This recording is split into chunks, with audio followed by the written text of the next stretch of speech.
Ce programme est financé par les amis et partenaires du ministère de Joyce Meyer.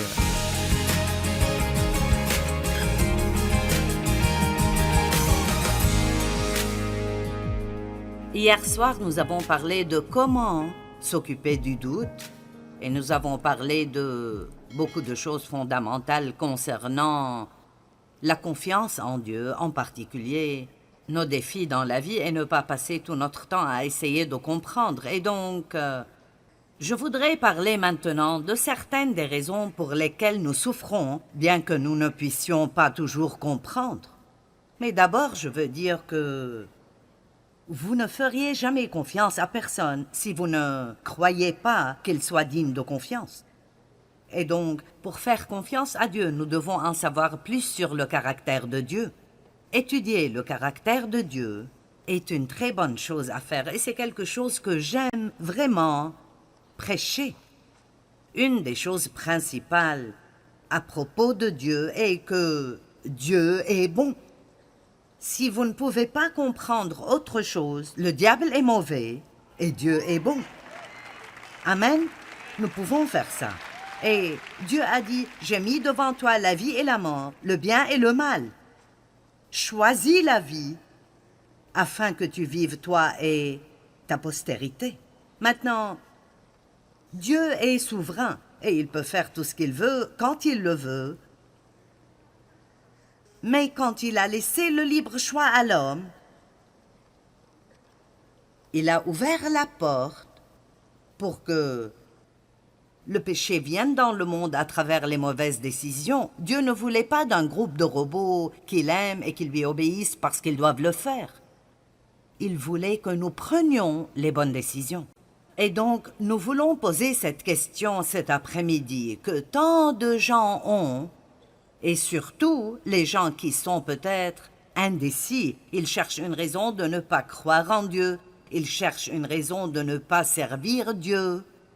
Mais cela peut aussi entrer dans le cœur et l'esprit des croyants. Et c'est, si Dieu est bon et digne de confiance, alors pourquoi avons-nous tant de souffrances dans le monde aujourd'hui?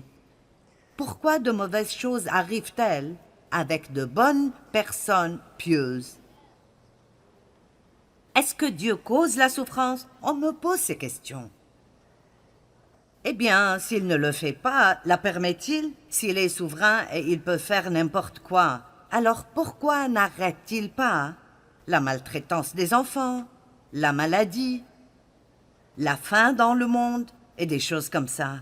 Pourquoi des enfants meurent-ils à cause du cancer? Pourquoi certaines bonnes personnes meurent jeunes alors que des personnes méchantes vivent longtemps? Pourquoi ai-je perdu tout mon argent de retraite? Pourquoi mon enfant est-il mort alors que je priais pour lui? Le pourquoi peut conduire une personne à la folie si elle ne peut pas l'accepter. Et l'une des choses que j'ai essayé d'expliquer très clairement ce matin est que nous devons être en paix, même en ne sachant pas. Et si vous n'étiez pas ici ce matin, et même si vous l'étiez, je veux m'assurer que vous entendez cela. Nous devons être en paix même en ne comprenant pas, parce que cela fait partie de servir Dieu. Même si nous ne comprenons pas, il comprend. Et si nous avons toutes les réponses, il n'y a aucune raison de faire confiance à Dieu. Vous comprenez cela? Si nous avons toutes les réponses, la seule chose qui fait que Dieu est que nous ne savons pas ce qu'il sait.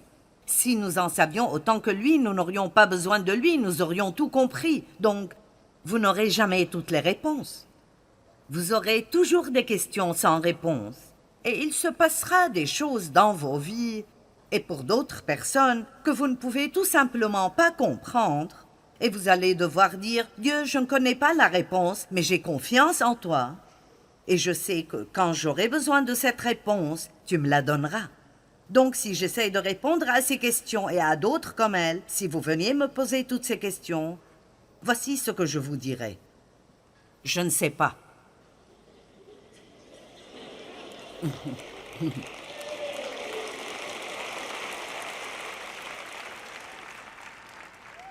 Et je pense que l'une des plus grandes erreurs commises par les enseignants et les prédicateurs et d'essayer de répondre à des questions auxquelles ils ne connaissent pas la réponse, car ils pensent qu'ils doivent avoir l'air intelligents.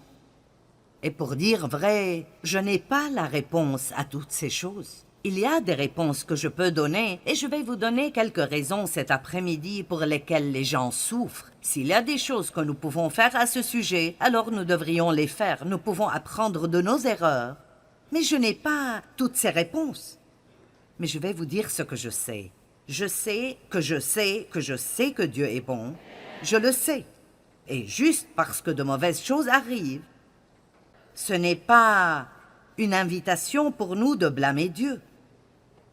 La raison pour laquelle de mauvaises choses arrivent est le péché dans le monde. Ce n'est pas nécessairement notre propre péché, cela pourrait l'être. Nous avons parfois des problèmes dans notre vie parce que nous faisons des choses stupides. Vous êtes d'accord avec moi à ce sujet? Parfois nous voulons juste... À quel point la vie serait-elle meilleure si nous ne faisions que suivre la paix? J'ai mis devant toi la vie et la mort. Choisis la vie afin que tu vives toi et ta postérité. Nous prenons de mauvaises décisions et lorsque nous rencontrons des problèmes, nous voulons que Dieu nous tire de là et s'il ne le fait pas, nous nous fâchons contre lui. Et la vérité est que nous n'avons pas fait ce qu'il nous a dit de faire. Cela ne signifie pas que nous perdons notre relation avec Dieu ou qu'il est en colère contre nous. Mais nous jetons aujourd'hui un nouveau regard sur ce que dit la Bible. Celui qui sème pour sa chair moissonnera de la chair la ruine, la corruption et la destruction, mais celui qui sème pour l'esprit moissonnera de l'esprit la vie éternelle. Dieu nous aime et cela n'est pas d'après ce que nous faisons ou ne faisons pas. Et quand nous avons des problèmes, cela fait plus mal à Dieu que ça nous fait mal. Écoutez-moi, si vous avez un enfant qui a des problèmes, j'ai entendu une déclaration intéressante. Une mère n'est jamais plus heureuse que son enfant le plus malheureux. Lorsque vos enfants souffrent, vous préférez vous en prendre à vous-même plutôt que de les regarder traverser ce qu'ils traversent, et surtout si c'est à cause de leur propre mauvais choix. Vous dites « Je veux t'ouvrir la tête et mettre la vérité en toi, et je ne sais pas pourquoi tu ne m'écoutes pas. » Mais parfois nous devons juste prendre du recul et les laisser découvrir par eux-mêmes. Et parfois, c'est ce que Dieu doit faire avec nous. Il nous dit quoi faire. Et si nous ne le faisons pas, il nous aime toujours. Mais il y a un principe à l'œuvre sur la terre, depuis la Genèse jusqu'à la fin des temps, et c'est que une bonne semence donnera un bon résultat, et une mauvaise semence donnera un mauvais résultat. Alors oui, certains de nos problèmes sont le résultat de notre péché, mais quand j'ai des problèmes dans ma vie, j'ai une assez bonne relation avec Dieu pour aller vers lui et lui dire « Est-ce quelque chose que j'ai fait qui a ouvert cette porte ?» Parce que je veux apprendre. Vous savez, parfois, je peux agir stupidement et je ne sais pas que j'agis stupidement. Parfois, je fais quelque chose que Dieu a besoin de me montrer car parfois nous faisons des choses et nous les faisons si vite que nous ne réalisons même pas vraiment que nous les avons faites. Une nuit, j'avais vraiment du mal à dormir. Et j'aurais dû demander à Dieu plus tôt, mais j'ai attendu jusqu'à 5 heures du matin, après avoir tourné et tourné toute la nuit. Mon Dieu, qu'est-ce qui ne va pas? Et juste comme ça, il m'a montré quelqu'un envers qui j'avais été impoli la veille. Et ça s'est passé si vite, et j'ai dépassé cela si vite, je ne m'en souvenais même plus. Et je devais vraiment aller m'excuser auprès de cette personne. Et cela ne serait pas arrivé si Dieu ne m'avait pas révélé ce que j'avais fait. Et ainsi, dans sa bonté, que tout le monde dise bonté, dans sa bonté, il a perturbé mon sommeil jusqu'à ce que je sois assez intelligente pour dire « Qu'est-ce qui se passe ici ?» Et il me l'a montré, pas pour me faire me sentir mal, mais pour que je puisse m'en occuper. Donc, c'est parfois sage de simplement dire « Mon Dieu, est-ce que j'ai ouvert une porte ici? Y a-t-il quelque chose que j'ai fait que tu dois me montrer? » S'il ne vous montre rien, alors ne faites pas d'expédition de fouilles pour tenter de découvrir le péché qui vous a causé des problèmes dans votre vie. Vous m'entendez? C'est la pire chose au monde à faire. Eh bien, Dieu doit me punir. ou je dois avoir fait quelque chose de mal. Écoutez, Dieu vous fera savoir s'il y a quelque chose que vous devez voir, et s'il ne vous le montre pas, alors vous n'avez pas besoin d'essayer de comprendre. Amen. Et ainsi, parfois, notre propre péché cause nos problèmes. Plusieurs fois, le péché des autres nous cause de la souffrance et du malheur. Ce n'est pas mon péché qui a poussé mon père à me maltraiter sexuellement. C'était son péché. Et j'étais juste là et j'ai été blessée. C'était la passivité de ma mère et son refus de faire son devoir et de faire quoi que ce soit qui a causé ma douleur. Et oui, c'est mauvais, et oui, c'est injuste, mais voici la bonne nouvelle. Une fois qu'une personne commence à faire ses propres choix, les mauvais choix de mon père m'ont fait mal. Et j'aurais aimé que Dieu m'en ait sorti, mais il ne l'a pas fait. Cependant, dès que j'ai commencé à prendre mes propres décisions, chaque bon choix que j'ai fait a commencé à renverser les résultats de chaque mauvais choix qu'il a fait. M'entendez-vous? Donc, au lieu de passer le reste de votre vie à être énervé et amer parce que quelqu'un ne vous a pas bien traité, et passer toute votre vie à essayer de comprendre pourquoi, laissez tout cela avec Dieu et faites-lui confiance pour faire quelque chose d'autre qu'il fait bien, et c'est qu'il fait quelque chose de bien avec n'importe quoi dans notre vie, peu importe à quel point c'est mauvais. Donc, 2 choses que je sais sur Dieu. Dieu est bon. Le diable est mauvais, Dieu est bon. Et peu importe ce qui se passe dans notre vie, si nous faisons confiance à Dieu, il prendra cela et en fera quelque chose de bon pour notre bien. Dieu peut tirer quelque chose de bon de quelque chose de mauvais. Amen. Et ainsi, beaucoup d'entre vous ont été blessés et ont été maltraités, et c'est probable que vous l'êtes encore. Nous sommes dans le monde et il y a beaucoup de gens méchants qui sont égoïstes et égocentriques. Et nous avons aussi fait mal à d'autres personnes et nous ne savons même pas que nous l'avons fait, ou nous l'avons fait un jour, où nous nous moquions tout carrément parce que nous passions par quelque chose et nous n'étions pas sensibles à ce que les autres ressentent. Et ainsi, tout ne va pas toujours comme nous le voulons dans notre vie, mais cela ne veut pas dire que Dieu est mauvais. Nous pouvons donc souffrir à cause de notre propre péché ou du péché de quelqu'un d'autre, ou bien souvent ou très souvent, nous souffrons à cause du principe du péché qui existe dans le monde. Je veux dire, nous ne pouvons même pas imaginer la différence qu'il y aura dans l'atmosphère du ciel par rapport à l'atmosphère dans laquelle nous vivons ici. Je ne pense pas que nous comprenions même la pression que nous subissons et l'oppression qui nous entoure. Écoutez-moi, si vous exercez une profession mondaine et vous travaillez avec un grand nombre de personnes non croyantes, et il y a beaucoup de commérages, beaucoup de plaintes, de murmures, de grognements et de médisances, et beaucoup de gens se saoulent la nuit précédente et ils sont au travail et sont en colère, ils ne peuvent pas dormir. Si vous y avez travaillé pendant 5 ans, et vous venez travailler pour moi, l'une des choses que je dis à nos employés, et ils le reconnaissent tous, juste l'atmosphère. Chaque endroit où vous travaillez a une culture.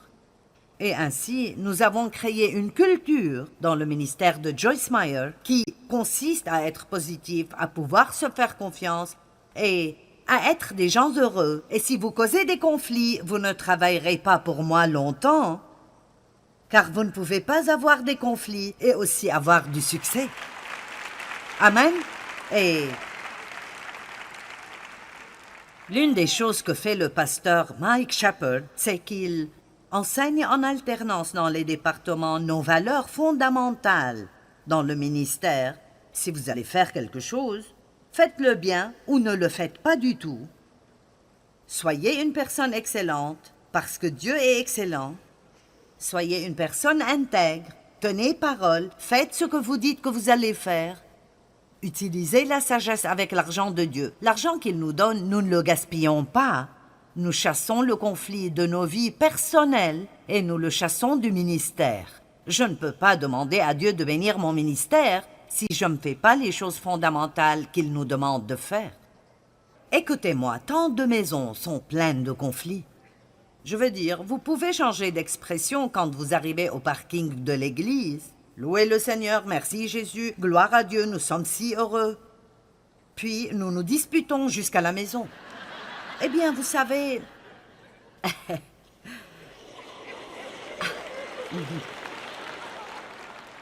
Allez, je le sais, Dave et moi le faisions tout le temps. Nous nous disputions jusqu'à l'église. Je me souviens que je m'asseyais là-bas, là où le pasteur Charles est assis. C'était mon siège à l'église où j'allais. Et je me souviens de quand je levais les mains, disant les mots sur l'écran en pensant... Si Dave pense que je vais cuisiner aujourd'hui, il se trompe royalement.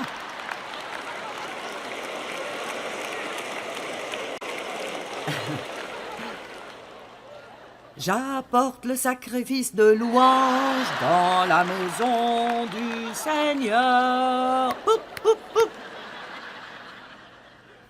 Allez, vous connaissez cette chanson? Maintenant, va dire à quelqu'un que tu l'aimes avec l'amour du Seigneur. Et je pense... Si nous rentrons chez nous et il regarde ce match de football stupide une fois de plus, un dimanche de plus, il y aura une dispute à la maison. Donc c'est juste un tas de religions bidons. Je veux dire, tout ce que nous faisons, c'est d'ouvrir la porte à l'ennemi et des choses comme ça. Et alors, il y a juste notre propre péché, il y a le péché des autres, il y a juste le principe du péché dans le monde. Et donc, nous ne commençons même pas à nous rendre compte. Je veux dire, vraiment, je ne veux pas partir avant mon heure, mais j'ai hâte d'arriver au paradis et de voir à quel point ce serait merveilleux de n'avoir mal nulle part. Amen? Nulle part. Je marche 5000 par jour et c'est l'une des choses qui m'aide à rester forte. Et ma fille est venue m'accompagner il y a 2 semaines un dimanche et quelque chose l'a gênée. Et elle a dit « Comment vas-tu aujourd'hui ?» Parce que j'ai eu les 2 hanches remplacées au cours des 3 dernières années. Vous savez, c'est formidable. Vous pouvez simplement obtenir des pièces de rechange. Je veux dire, mon Dieu, ils peuvent tout remplacer aujourd'hui. Vous pouvez remplacer votre épaule, votre cheville, vos genoux. Mon Dieu! Vous pouvez avoir des greffes de cœur. C'est plutôt cool, vous savez. Cependant, quand notre temps est écoulé, nous ne pouvons rien y faire. Mais de toute façon... Donc, vous savez, j'ai eu des problèmes de dos à différents moments de ma vie. Ça fait juste partie de la vie. Et alors, quelque chose lui faisait mal. Et elle a parlé et elle a dit... Comment vas-tu aujourd'hui? Est-ce que tout va bien? J'ai dit, oh, je ne sais pas, il y a toujours une chose ou une autre. Je n'y fais pas attention. Et donc, nous ne savons même pas à quoi ça ressemblera d'avoir un corps glorifié et de ne rien avoir qui nous fait mal ou nous dérange et de vivre dans une atmosphère d'amour et de confiance complète et totale. Alors, laissez-moi vous dire, c'est un peu plus difficile de vivre dans ce monde et d'être heureux que ce que nous pourrions penser parfois, simplement à cause de toutes les ordures qui nous entourent. Si vous regardez la télévision aujourd'hui, faites-le avec une télécommande dans votre main afin de pouvoir zapper tout ce qui empoisonne votre âme. Merci pour votre bonne réponse. Donc, il y a beaucoup de raisons différentes pour lesquelles des choses nous arrivent. Et nous pouvons demander à Dieu une explication pour certaines choses, mais nous n'obtiendrons jamais la réponse à toutes ces choses. Donc, dites, Dieu est bon. Le diable est mauvais. Et Dieu sortira le bien de n'importe quoi si on lui fait confiance. Combien d'entre vous le pensent et l'ont vécu dans leur vie? Mon Dieu, je l'ai vu encore et encore et encore. Bon, parlons des raisons pour lesquelles nous souffrons. Qui aimerait au moins éliminer certaines choses s'il le peut? Amen. 1 Thessaloniciens 5, 18. Rendez grâce à Dieu en toutes choses. Waouh! Quelles que soient vos circonstances, soyez pleins de gratitude, car c'est à votre égard la volonté de Dieu en Jésus-Christ, le révélateur et le médiateur de cette volonté. Vous savez, être reconnaissant pour ce que nous avons nous aide vraiment à traverser les moments où nous n'avons pas ce que nous aimerions avoir. Je vais le répéter. Être reconnaissant pour ce que nous avons nous aide à traverser les moments difficiles, car nous avons des besoins qui ne sont pas encore satisfaits. Nos mots de gratitude, j'ai écrit ceci et je l'ai coloré parce que je l'ai dit et ça m'a plu. Nos paroles de gratitude face à la souffrance, en particulier les souffrances injustes, sont une preuve plus forte de notre confiance en Dieu, plus que toute autre chose que je sache. Lorsque vous vivez une situation injuste, indue et cruelle, ce n'est tout simplement pas juste et vous pouvez toujours remercier Dieu ces jours-là. Sincèrement, c'est une très bonne preuve que vous avez votre confiance en Dieu.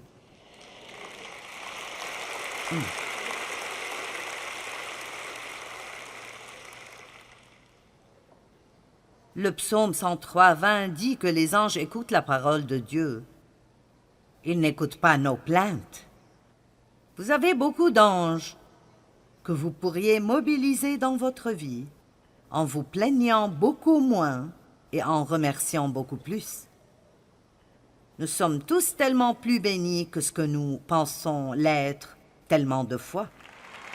Amen.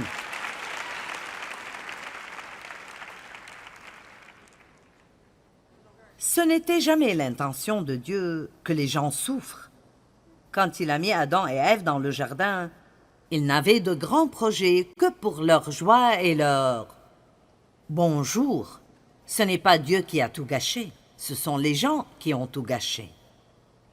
Nous devons cesser de blâmer Dieu pour des choses dont il n'est pas responsable. Ne dites jamais, quand vous avez un problème, « Seigneur, ne m'aimes-tu pas ?» Ne dites jamais cela. Dans Romains 8, il est écrit « Qui nous séparera de l'amour de Dieu que l'on trouve dans le Christ Jésus? Ni les problèmes, ni les épreuves, ni les choses injustes. Ne dites jamais « Dieu, ne m'aimes-tu pas ?» Le fait même qu'il ait envoyé Jésus mourir pour vos péchés est une preuve suffisante qu'il vous aime pour toute votre vie. Et beaucoup de gens, surtout ceux qui nous regardent à la télé, et peut-être que vous ne connaissez pas autant la Bible que ceux qui sont là. Et pour être honnête, nous sommes heureux d'être ici pour leur prêcher et leur présence est importante, mais vous êtes également important. Et l'une des raisons principales pour lesquelles je fais ça est en raison du nombre de personnes que nous pouvons aider par le biais des médias. Et je veux que vous sachiez que peu importe ce que vous vivez, Dieu vous voit, il vous connaît, il se soucie de vous. Il a un bon plan pour votre vie et Dieu n'est pas la source de vos problèmes. Le voleur, Satan, ne vient que pour tuer, voler et détruire, mais Jésus a dit « Je suis venu pour que vous puissiez jouir de votre vie et en profiter pleinement jusqu'à ce qu'elle déborde, et Dieu vous aidera si vous le lui permettez. »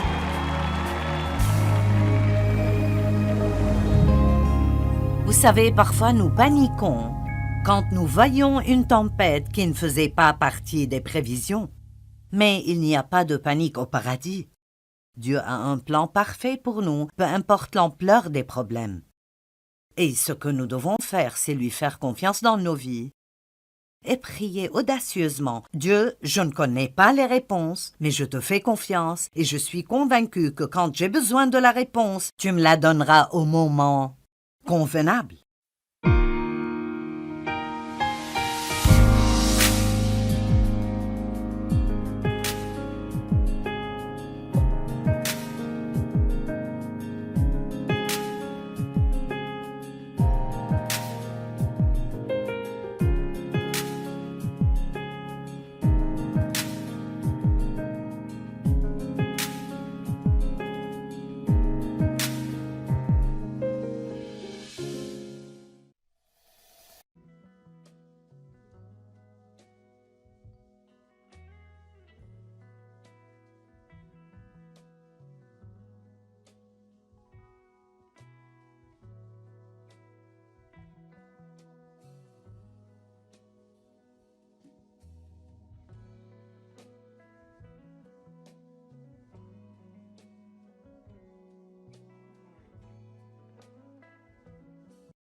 faire, c'est lui faire confiance dans nos vies.